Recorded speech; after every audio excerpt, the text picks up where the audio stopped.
ஒரு 2-3 வருஷமா நம்ம கன்னியாகுமரியில் உள்ள எல்லாருக்கும் மனசுல இருக்க ஒரே கேள்வி, இந்த 4-வே ரோடு வேலை எப்போ முடியும்? அந்த 4-வே ரோடு பக்கத்துல நம்ம எஸ்ஆர் ப்ராப்பர்ட்டிஸ்ல ஒரு லேண்ட் கொண்டு வந்திருக்கோம். இந்த வீட்டுக்கு விலை கிடையாது. ஏன்னா இந்த வீடு 30 வருஷம் பழைய வீடு. நம்ம 4-வே ரோடுக்கு ரொம்ப பக்கத்துல பெரிய ஒரு தார் ரோடு பக்கத்துல தான் இந்த பிளாட் இருக்கு. நாங்களே அளந்து பார்த்தோம். ஃப்ரண்டேஜ் மட்டுமே 85 அடி குறையாம இருக்கும். இந்த லேண்ட் மொத்தமா பாத்தீங்கன்னா 15.5 சென்ட் ஆஃப் லேண்ட் ஏரியா இருக்கு. இந்த இடத்துல தண்ணிக்கு பஞ்சமே இல்லை, கிணறு இருக்கு. இந்த ஏரியாவோட பின்னாடி காம்பவுண்ட் கேட்டு போட்டு செப்பரேட்டாக கொஞ்சம் இடம் பிரிச்சிருக்காங்க. இதுவும் இந்த 15.5 சென்டில் தான் வரும்.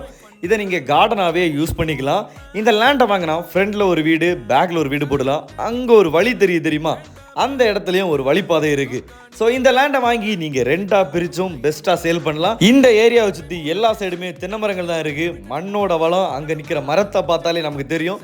ஆனால் இந்த ஏரியாவில் எல்லாமே பெரிய பெரிய வீடுகளாக இருக்குது. என்னன்னு தெரில, இந்த ஏரியா கொஞ்சம் ரிச் ஏரியான்னு நினைக்கிறேன். நம்ம லேண்டை சுற்றி எல்லா சைடுமே காம்பவுண்ட் போட்டிருக்காங்க. இதோட லொக்கேஷன் எங்கன்னா நம்ம மயிலோடு தூய சேவியர்புரம் சர்ச்சோட பக்கத்தில் தான் இருக்குது. இந்த இடம் சூப்பரான ஒரு இடம். ஹைவே பக்கத்தில் லேண்டோட ரேட் எல்லாம் எங்கேயோ போயிட்டுருக்கு. ஸோ இவ்வளோ ஃப்ரண்டேஜோட இந்த இடம் ரொம்பவே லாபம். சென்ட்டுக்கு வரும் 9 லட்சம் தான் கேட்குறாங்க. நேரில் வாங்க, இன்னும் பேசி குறைச்சி தரலாம். விசிட்டிங்க்கு கான்டாக்ட் நம்பர் கொடுத்துருக்கேன், கால் பண்ணிட்டு வாங்க. இதே மாதிரி 4-வே ரோடு பக்கத்தில் லேண்ட் வாங்கணும், இன்வெஸ்ட்மெண்ட் பண்ணணும்னு நினைக்கிறவங்க ஃப்ரெண்டுக்கு வீடியோ ஷேர் பண்ணுங்கள். அப்படியே நம்ம ஐடியா ஃபாலோ பண்ணிக்கோங்க. அப்போ தான் வீடியோ உடனே வரும்.